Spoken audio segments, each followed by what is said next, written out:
NASA estimate of radiation exposure is based on a round trip and excludes time spent on the surface of Mars. Worrying news for anyone keen on taking a trip to Mars. Flying to the red planet and back could, in a single mission, expose you to a dose of radiation equivalent to 2/3 of the safe lifetime limit for astronauts, according to a new study led by NASA.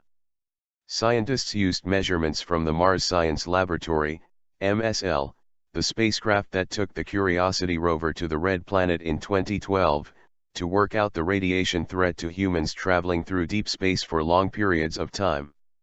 Missions to the red planet would take several years to complete and, during that time, astronauts would face health risks from two main types of radiation, cosmic rays and energetic particles from the Sun, associated with solar flares and coronal mass ejections. Both types of radiation can damage DNA and increase the risk of an astronaut developing cancer. On missions in low Earth orbit, which include all shuttle flights and stays on the International Space Station, astronauts are largely protected from the most harmful effects of the radiation thanks to the Earth's magnetic field, which creates a bubble around the planet that deflects much of the radiation. In interplanetary space, however, astronauts will not have this protection. NASA's guidelines say that astronauts should not be exposed to more than 1,000 millisieverts, MSV, of radiation in a lifetime, which is associated with a 5% increase in risk of developing a fatal cancer.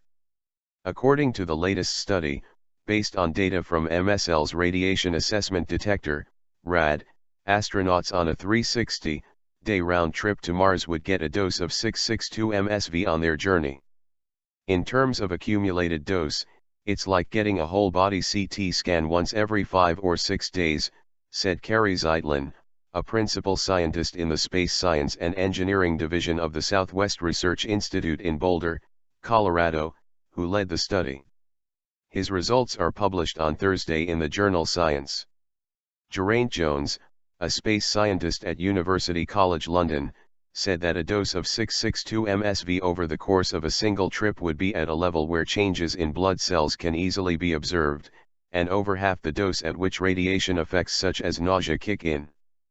The annual exposure limit for nuclear industry employees in the UK is 20 MSV, so the measured dose is clearly well in excess of that.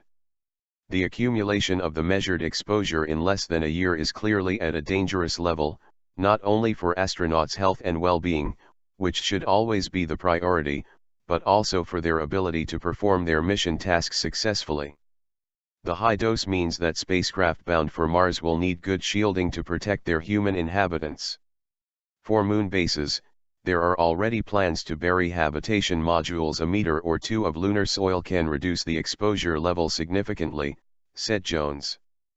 Providing effective shielding for an entire spacecraft traveling to Mars is almost certainly impractical, it would be too heavy and therefore costly. It's more realistic to build a storm cellar into the design, a highly shielded module where astronauts could shelter for up to several days during periods of high solar activity. Lewis Dartnell, an astrobiologist at the University of Leicester, added that shielding was only part of the solution for potential trips to Mars. Scientists would also need to monitor closely the activity of the Sun and watch for coronal mass ejections and flares that were headed towards the spacecraft, so they could give the crew timely warnings to get into their shelters. Either that, he said, or you start changing the level of risk that you deem to be acceptable for your astronauts. Zeitlin's study is not the final word in working out an astronaut's radiation exposure on a Mars trip. Dartnell pointed out that MSL made its journey to Mars during a relatively quiet phase in the Sun's activity cycle.